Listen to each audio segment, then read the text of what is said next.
Welcome to another video where we are talking about how to clean a bare bottom fish tank. So the focus of this video is to do a regular maintenance work, that is probably if you do every day it is best, or alternate days.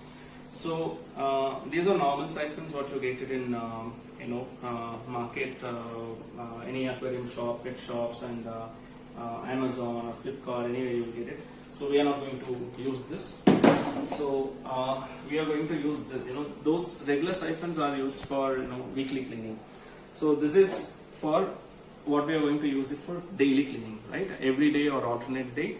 So this is self-made siphon. It's a small tube, pretty hard one, and this is a crochet needle and then electrical binding ties. So I've taken this size, and the length of the tube is based on where is your outlet, how long you want them water to go out. So now let's quickly go and check out what are the benefits of cleaning your tank on daily basis with this kind of self-made siphon. Okay, let's start, and now I'll show how this works. So you can see whatever the fish poops which are accumulated, this is basically a 2-day poop. So if we don't clean this and let it be like this for over a week, the ammonia levels will rise up, and that causes a lot of issues. So with this kind of siphon, advantages, you can just clean only the fish poops, right? And it's pretty fast and easy.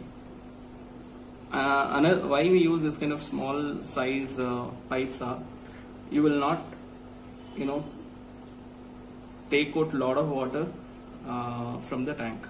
At the same time the poops get cleaned off, and the size of the tube I have chosen in such a way that even this can be used to clean this interior edges of the sponge filter. It will exactly fit in, and when you are cleaning this, so whatever is there inside you can move, and you can even push it like this and try to remove if something is there on the back and something on the top of the sponge filter. You can see all the poops are coming out, fish waste. So once you do this kind of cleaning on daily basis, your fishes will be healthy, and you are at the same time not removing a lot of beneficial bacteria out of the water. Now if you see, the water has reduced only so much because I have taken some time to explain also. So I'll show in this tank how quickly we can do it, the same procedure, and whatever you're taking out. So here what happens is, if the poop are more, that means the toxin, the bioload is more. So the time we take to remove all the poop, the exact appropriate amount of water will automatically reduce. And if you fill so much of water, it will be exactly matching the calculation.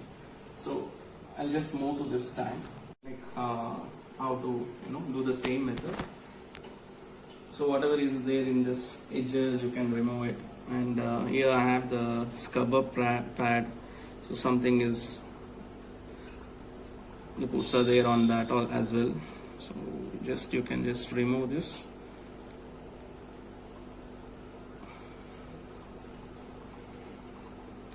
So main advantage is, you are not going to take out a lot of water from the tank. So most of the old water is retained, and you are going to only introduce minimum water. Maybe if you because I'm taking video, it's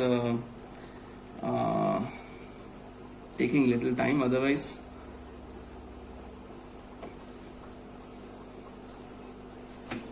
usually you will only remove only 5 to 10% of water if you do it like daily.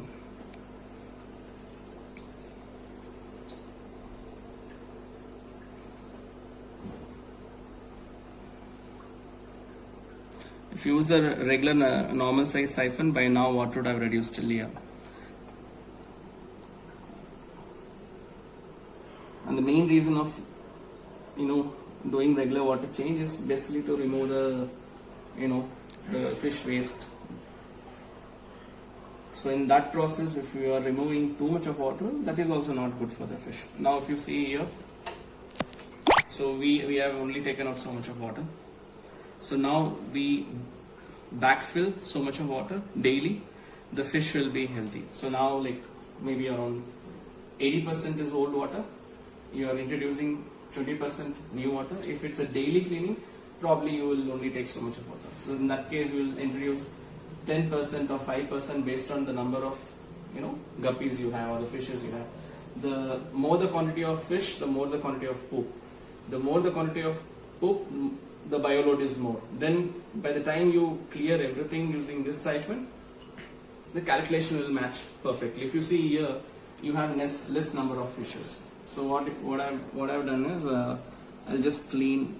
There is the quantity of poop here is little less, so you will not suck out too much of water from the tank. So here what I've done is, this is a sponge filter which everybody knows. Here you have a plastic container.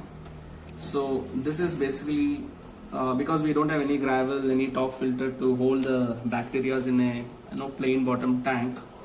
So you need to have some mechanism, because sometimes we even clean the siphon. We clean the sponge filter. At that time, all the good bacteria the number of good bacteria will reduce in the tank. So if you have a system like this, where I have kept a black color, almost close to a black color plastic container, at the bottom of this you have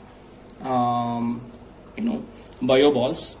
On top of that I have kept bio clays. This is clay balls basically, and on top of that you have ceramic ring, and I have covered this plastic container with a netted cloth. So what happens, the poop doesn't get into the container and increase the bio load. So this inside stuff will be clean, all your biomedia will be clean.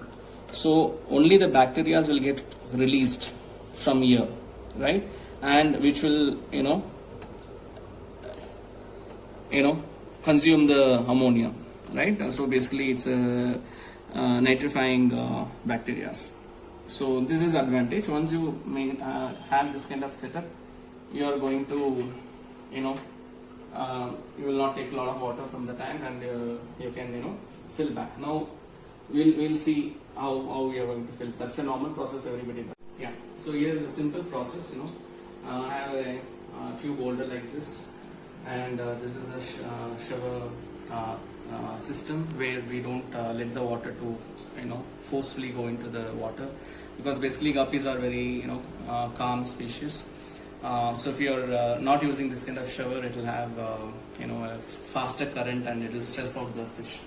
So what we'll do is, after fitting it, you just on the water.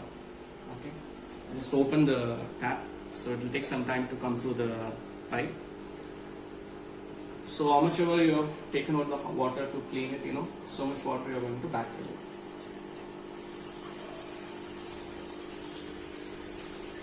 So now daily, if you are doing this kind of cleaning, so the fish will get every day new water, and because there is no poop in the bottom, you are not letting the bad bacteria to accumulate, and ammonia level will not form. At the same time, you have the biomedia. So whatever little ammonia forms at the starting stage itself, that nullifies. So you have a biological filter media which takes care, and sponge filter which clears the water. So your tank water will be always clean. So number one aspect you can look at is how you keep your water clean. If your water is clean, if you have a well cycled tank, your fishes will be healthy.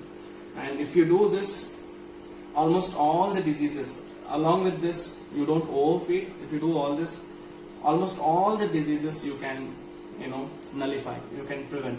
At the same time, whenever you are getting a new fish, you need to have it in the hospital tank. Maybe after 15 to 30 days, you have to release them into the shifting this, and same process. You are going to fill back. And I kept some money plants. Money plants are pretty good in absorbing, nitrates, the last component of, ammonia. So now you can see how clean is the water. There is no poop inside, and fishes are happy, and it will be healthy. So this is a method I follow for alternate days. If you can do it, if you have time, if you do it every day, your fish will be super healthy than you let it be in the same kind of condition for a week and then you clean. And one more thing you can see is I've kept a scrubber pad in every tank. Every tank has a different scrubber pad, because I use this weekly once to just clean the little bit interior of the tank, and I don't use this scrubber into the other tank. Advantage here is the scrubber pad also holds the bacteria, right? At the same time, if any tank is infected, if you are using the same scrubber pad into all the tanks, the disease will carry. So I don't mix one thing to another. So I hope this video helps, and good luck. Try to maintain like this. Everyday cleaning will be absolute best. If you can do something pretty good for your your fishes, do this thing. Yeah, thank you.